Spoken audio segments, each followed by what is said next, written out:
ও ভাই তো কেনেকে পড়লি? স্কুটিৰ পৰা পড়লো। স্কুটিখনৰ স্পীড 70-80 আছিল। স্কুটিখনৰ আগত এটা ছাগাল ওলাল। ছাগালটো বচাব যাওঁতে মই নিজে খালত সোমালোঁ।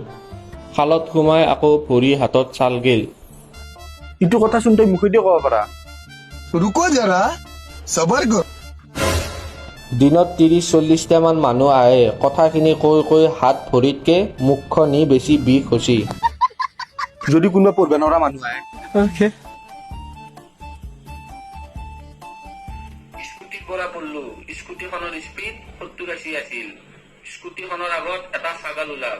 ছাগালটো বচাব যাওঁতে মই নিজে খালত সোমালো। খালত সোমাই আকৌ ভৰি হাত ছাল গেল। কিন্তু ভাই रुको जरा सबर करो। আৰু একো কথা সুধি নাথকিবি। তই ভালে ভালে ঘৰত যা, নহ'লে মোৰ ছাল যোৱা ভৰি দি ঘূৰাম।